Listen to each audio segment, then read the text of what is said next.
Thank you so much, Dr. Faisal Shuaib, for talking to us today. Thank you. It's my pleasure to be here.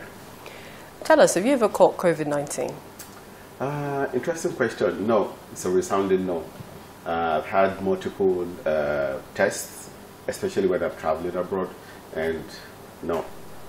So would you say this is due largely to being a good citizen? You've been obeying the NPIs and you've been vaccinated and also taking your booster shot? Yes, absolutely. I've never left anything to chance, right? If you see most of my engagements, even my face mask, will tell you that, I'm not leaving any cracks or crevices. I use, Let's talk about what the National Primary Healthcare Development Agency has been up to, and this is pre-COVID, because a lot of people would say, oh, it's just now with COVID-19 vaccinations that maybe the Primary Healthcare Development Agency came to limelight. So what's it been up to before now?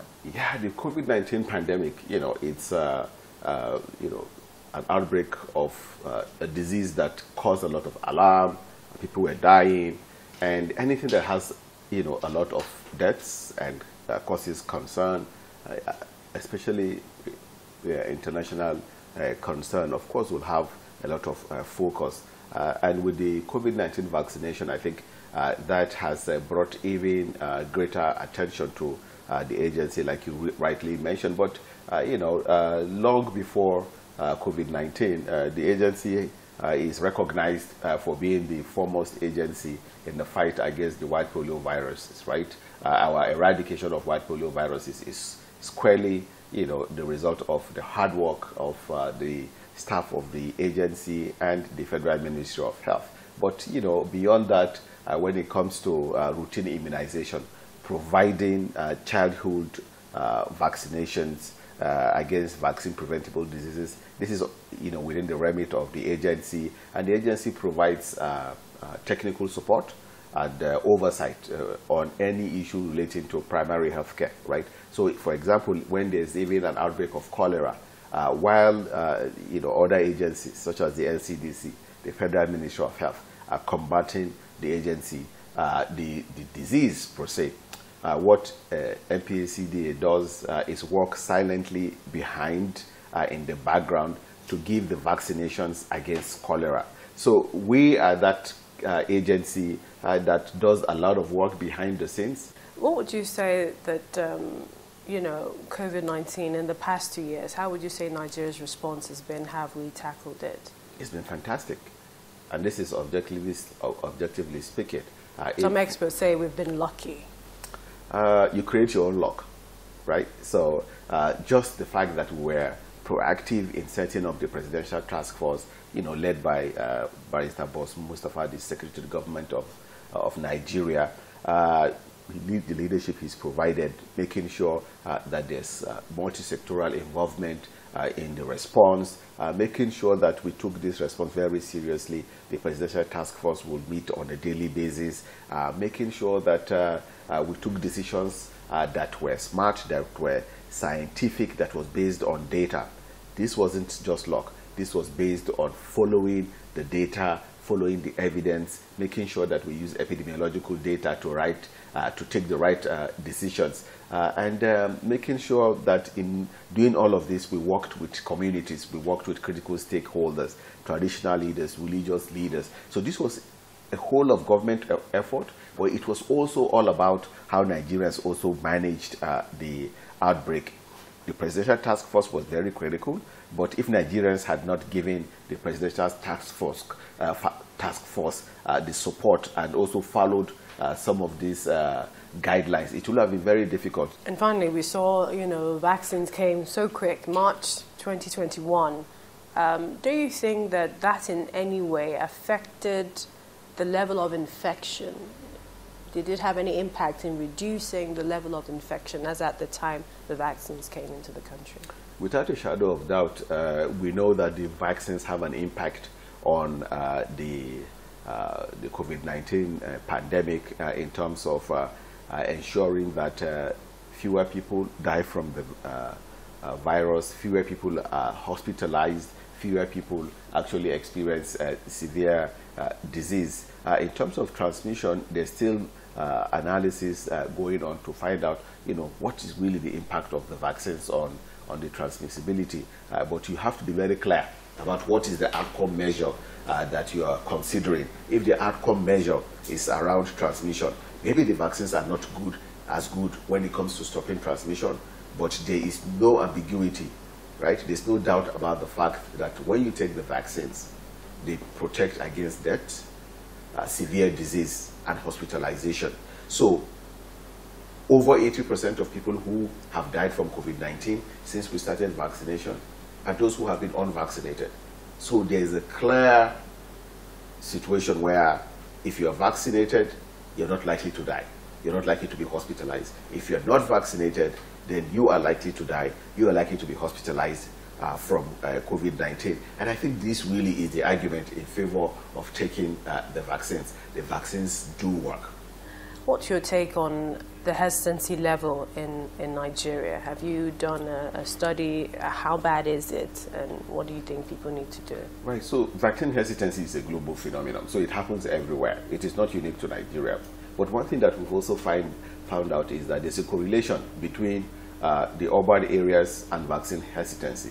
There's a correlation between where people have a huge amount of internet permeation and vaccine hesitancy. So the people who are likely to be on social media, those areas where people are likely to be on social media, that is where you find a lot of vaccine hesitancy. But pretty much from the surveys that we have done, more than 60% of Nigerians are willing to take the vaccine. They are not convinced about some of those misinformation that is out there. The people who continue to spin these stories about the lack of safety of COVID-19 vaccine are those people who have bought into all of the controversies that they read on the social media, which is really, when you look at it, also engineered by some of the political tensions in the United States between the Democrats and the Republicans, right?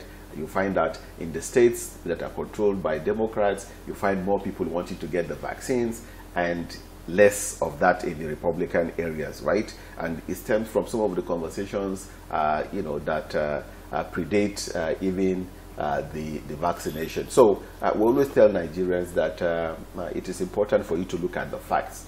Over 17 million Nigerians have now taken the vaccines, and we have not seen 17 million Nigerians just falling by the wayside because of the side effects of the vaccine. But that figure is also a long way from the 60% you say are willing to take the vaccine. Absolutely. So we're on a march to try and get to those 60% of Nigerians that have willingly, said that they are willing to take the vaccines, right? One thing that we have to be mindful of is the fact that a vaccination program, takes planning, it takes meticulous logistics, it takes meticulous supervision to elaborate.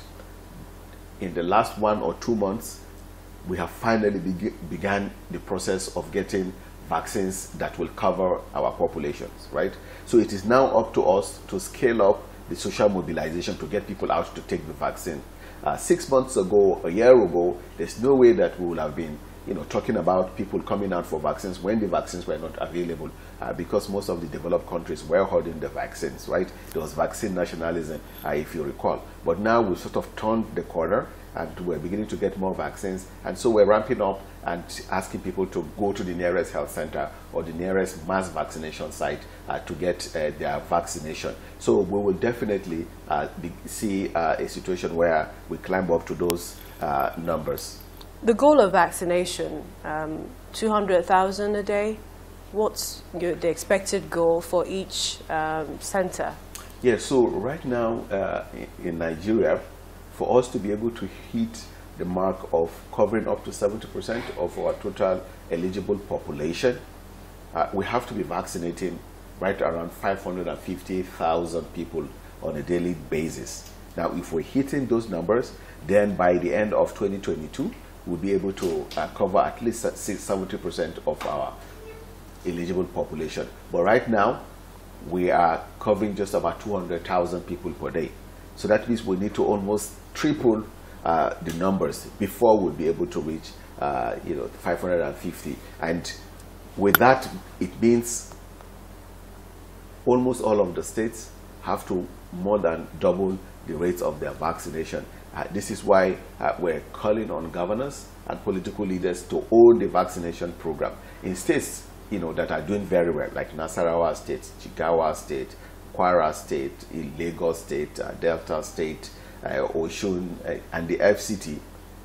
The single common denominator is the leadership of the governors, owning it, challenging the local government chairman, asking them, what is your coverage, right? And they already have in front of them the minimum number of people that have to be vaccinated every day if they are going to be able to meet their targets. So the areas, the states where we find the governors showing leadership, challenging the local government chairman, incentivizing the health workers, recognizing outstanding performance, whether it is by a handshake or a certificate, those are the places where the COVID-19 vaccination are being given. Routine immunization is improving because we are integrating with routine immunization or childhood immunization. And those are the states that are going to exit COVID-19 pandemic, right, earlier than other states. And God forbid, if we have another strain of the COVID-19 virus, then those are the states that are likely going to do a better job of weathering the storm. But for those states where the vaccination rates are still low, we expect that we may have, a bigger impact in terms of the negative, the negative impacts of COVID-19 virus on those populations. I know that on a daily basis you have the March 31st deadline for 50% eligible population. Of course, you can't meet that target. The target is aspirational. We would like to meet that target, but like they say, if you want to make progress, it's better to aim very high. If you reach for the stars, if you fail, you probably land on top of a mountain. And really, that's not a bad place to be, right? So it is aspirational that we want to get to 50% of the population with at least the first dose, right? If the states actually ramp up their vaccination rate, we can meet those targets. But the states have to. So the states have to do just as well as Nasarawa, Jigawa State, Kwara State. They have to ramp up their vaccination at that rate. If those states can do it, why won't other states actually do it? Because all of the resources that are required to make this happen is available to them. Let's look at vaccine production. This is one of the aspects of the National Primary Healthcare Development Agency, yes? Yeah, we're working with multiple stakeholders, Yeah. What do we have that exists in terms of producing vaccines in Nigeria? We actually used to produce vaccines way back in the 60s and up until the 90s. The yellow fever vaccines used to be produced at the Yaba laboratory. But due to some bureaucratic decision making, we stopped the process of the local manufacture of yellow fever vaccine with the intention of using new technology. Now the new technology never took off, but we already stopped the process of using the old technology. So we do have the capability to actually produce vaccines locally, and we're working with our partner, the BioVaccines Nigeria Limited, which is going to be our vehicle for local vaccine production, not only the COVID-19 vaccines, but also childhood immunizations, vaccines for childhood immunizations. So how long will that take? Because, WHO recently selected Nigeria as one of the countries also to produce mRNA vaccines. Yes, how incredible is that? We're all excited about that. Yes, but a lot of people are thinking this might take many years, as with other things in the country. So vaccine production is a very complex process. It requires a lot of fidelity in the equipment, in the skills that are required. This is a biological product. This is not a product that you take for granted.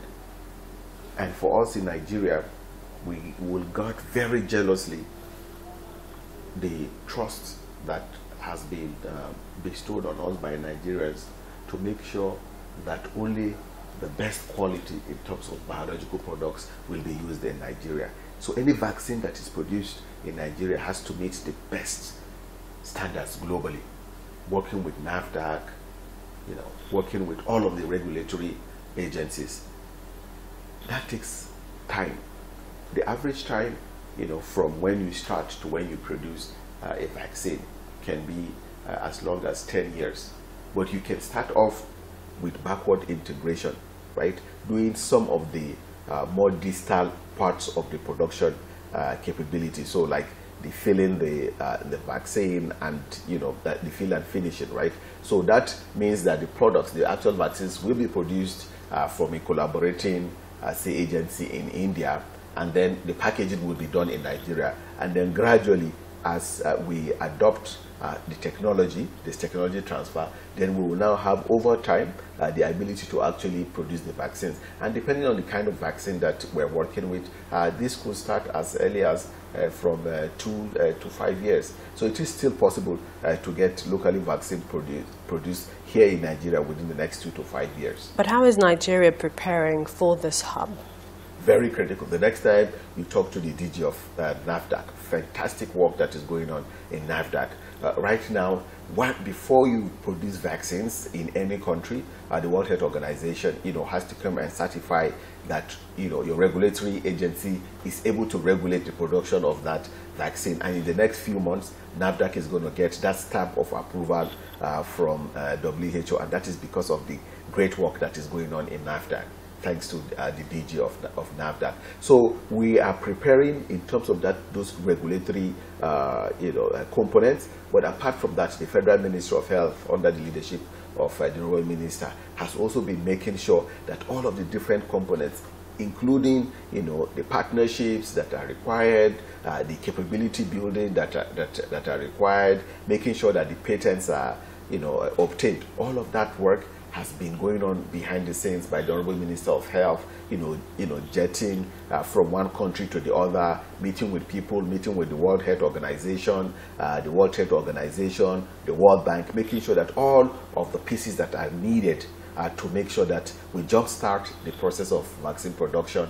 That's what he's been doing in the last couple of weeks. All right, let's talk about the National Assembly. I mean, the House of Representatives expressed talked about investigation on the vaccination database, also funding of the vaccination database, and also synergy with the Port Health. So how are you, I'm sure you've heard about that. How is the National Primary Healthcare Development Agency working with Port Health? And this is also to make sure that people are presenting the right vaccination cards and coming into the country without the disease. Yes, I think it is more of a miscommunication, right? We've had a conversation with the honorable member who raised that issue. So he went to, the airport, was going to travel out without first, checking that his vaccination card had all of the data, intact, correct. And, in the last few months, we've made the announcements, right? And I'm sure you've seen them on channels as well, that before, at least a week before you go to the airport, make sure that you scan your QR code on your vaccination card. Make sure your name is spelled correctly. If it's not spelled correctly, you can actually, make that correction yourself. If there are other information that are not correctly put on there, then you can call a helpline, right? So the honorable member did not actually do that, right? And perhaps he didn't see that communication, right? Again, we've had a conversation with him on, what ought to have happened, we are mindful of the fact that this is the first time that in Nigeria we're using such a database. Of course, it's not perfect, but I believe within the limits of what is reasonable, we've done an incredible job of actually getting the information of Nigerians into a database, and people can, pull up their information, right? So we've moved from a situation where this is being done manually, right, to actually having a database where if somebody scans your QR code, they can see your information and see that you've gotten first or second jabs. This is something that is routine, normal for a lot of Nigerians. for a few people, they might have some challenges, but that's exactly why we're here. That when those challenges exist, that there's help. That's why there's a helpline. That's why there are people behind the helpline that will help you, right? Even in the banking sector, as old as banking is, you know, it cannot be perfect, right? But if you have a problem, there's a place to go to. It does not mean that the system has failed, right? And I think we need to correct that impression that if there's a problem with your vaccination card, you know, in terms of pulling up the data, that means the system is not working. You also have a role, you know, as an individual. You know, you have to be responsible to say, okay, before I get on the plane, what are the things that I need to do to make sure that, you know, I am not delayed at the port. So how is the agency checking fake COVID-19 vaccination cards? Right, so we've seen that at the subnational level, there are health workers who will collude with criminal elements, you know, to get the vaccination card without getting the vaccines. Have people been caught? Yes, people have been caught, and we've handed them over to you know, the DSS and the ICPC, and they are being investigated, right? So we're waiting for those investigations to be completed, and then those people will be charged to court. Again, even in the United States, in Europe, there's no perfect system, but you have to put in place measures to mitigate such situations where people are getting fake vaccination cards, and that is what we have done. We've set up joint task forces, you know, to carry out sting operations so that if people are trying to sell vaccination cards without the vaccines, they can be apprehended. But also, we've also set up validation processes. So over the course of the last 1.5 years or so, we started out with just, you know, you getting your vaccine, it's put in the database, and then you go home. But right now, we have now started including even your photograph, right, that has a watermark, right, that also takes the geolocation of where you are, right? So if the geolocation does not show that you are in a health facility or a mass vaccination site, then we know that this vaccination card, you know, was dubiously obtained. Yes, so obtained, will this be right? the new vaccination cards? Because a lot of people have the old one, yeah, which is the exactly. first. Yeah, exactly. So we've already communicated that, you know, I think this was last month, you know, as from last month moving forward, you know, people are only going to have a specific type of validated profiles on the you know, on the database, and that is going to be the basis for us to know whether you actually got vaccinated or you paid to get the card. So it's not as if the card is going to change, which is the paper. No, the paper itself, you know, has all of the you know, security features that are required. I'll assure you that if you go to some countries, you find that the cards that we're using in Nigeria, you know, are even much better. Like in the United States, you see in some states, it's just a small piece of card that you get, a small piece of laminated card that you get, right? But our cards have, you know, very important safety features, right? What we just need to continue to do is make sure that people are apprehended when they are trying to get the vaccination card, and that they are charged to court. That will be a way to serve as a deterrent from this kind of corrupt practices. Are there challenges your agency is facing, especially with the mass vaccination, COVID-19, and other routine immunization? Yes, information is very critical, right? People being aware that childhood immunization is very, very important for kids, that it protects against vaccine preventable diseases, and then, you know, people knowing that it is important for you to demand for COVID-19 vaccines. Now we have the vaccines. We're now looking for the arms, you know, to put the vaccines into. So it's a whole lot easier if people go to the health facilities to go and get vaccinated. But we're going beyond just waiting for people to come to the health facilities. We're now going, you know, settlement by settlement, using mass vaccination sites so that people have more access to the vaccine. So vaccine hesitancy is one of the challenges. Well, there's also the issue that some of these areas are logistically challenged, right? And that can be a problem sometimes in terms of accessing how to reach areas. But pretty much, you know, most Nigerians want to take the vaccine. So it is on us to try and make sure that we get the vaccines to them, no matter where they live or where they work.